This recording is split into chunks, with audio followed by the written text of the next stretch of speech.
Shalom para pendengar yang dikasihi oleh Tuhan Yesus. Kiranya Tuhan memberikan rahmat-Nya kepada para pendengar semua. Sebentar lagi kita akan mendengarkan pembacaan Alkitab audio dalam versi bahasa Indonesia sehari-hari. Siapkan hati saudara. 2 Samuel pasal 10. Daud berperang melawan Bani Amon dan orang Aram. Sesudah itu matilah Raja Bani Amon, dan Hanun anaknya menjadi raja menggantikan dia. Lalu berkatalah Daud, "Aku akan menunjukkan persahabatan kepada Hanun bin Nahas, sama seperti ayahnya. Telah menunjukkan persahabatan kepadaku." Sebab itu Daud menyuruh menyampaikan pesan turut berduka cita kepadanya, dengan perantaraan pegawai-pegawainya karena kematian ayahnya.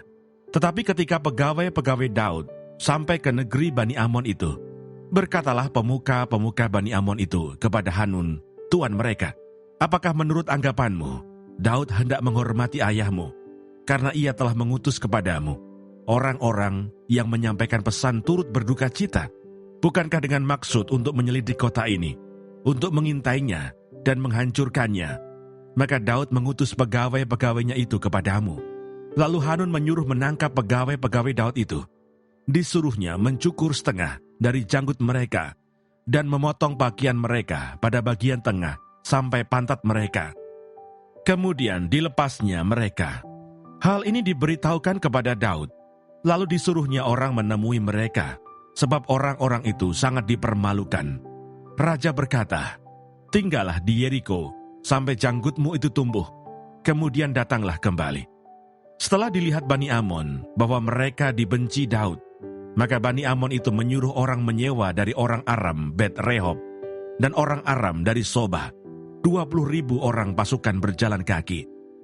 Dari raja negeri Maaka 1.000 orang, dan dari orang-orang top 12.000 orang. Ketika Daud mendengar hal itu, disuruhnyalah Yoab maju dengan segenap pasukan pahlawan. Lalu Bani Amon maju, diaturnya barisan perangnya di depan pintu gerbang. Sedang orang Aram dari Soba dan dari Rehob dan orang-orang Tob dan Maaka ada tersendiri di padang. Ketika Yoab melihat bahwa serangan itu mengancam dia dari depan dan dari belakang, maka dipilihnyalah sebagian dari orang pilihan Israel. Lalu ia mengatur barisan mereka berhadapan dengan orang Aram itu. Selebihnya dari rakyat itu ditempatkannya di bawah pimpinan Abisai adiknya, yang mengatur barisan mereka berhadapan dengan Bani Amon itu. Lalu berkatalah Yoab, "Jika orang Aram itu lebih kuat daripadaku, maka haruslah engkau menolong aku. Tetapi jika Bani Amon itu lebih kuat daripadamu, maka aku akan datang menolong engkau. Kuatkanlah hatimu dan marilah kita pergi menguatkan hati untuk bangsa kita dan untuk kota-kota Allah kita. Tuhan kiranya melakukan yang baik di matanya." Lalu Yoab dan tentara yang bersama-sama dengan dia maju berperang melawan orang Aram, dan orang-orang itu melarikan diri dari hadapannya. Ketika Bani Amon melihat bahwa orang Aram sudah melarikan diri, maka mereka pun larilah dari hadapan Abisai dan masuk ke dalam kota. Sesudah itu pulanglah Yoab setelah memerangi Bani Amon, dan sampailah ia ke Yerusalem. Ketika orang Aram melihat bahwa mereka telah terpukul kalah oleh orang Israel, maka berkumpullah mereka bersama-sama.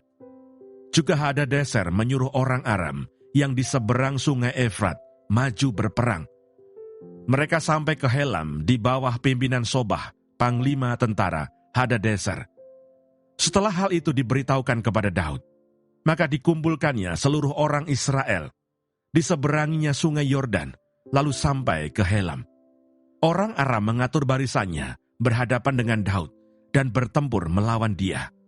Tetapi orang Aram itu lari dari hadapan orang Israel, dan Daud membunuh dari orang Aram itu 700 ekor kuda kereta dan 40.000 orang pasukan berkuda. Sobah, panglima tentara mereka, dilukainya sedemikian hingga ia mati di sana. Ketika dilihat semua raja yang takluk kepada Hadadezer bahwa mereka telah terpukul kalah oleh orang Israel, maka mereka mengadakan perdamaian dengan orang Israel dan takluk kepada mereka. Sesudah itu takutlah orang Aram memberi pertolongan lagi kepada Bani Amon.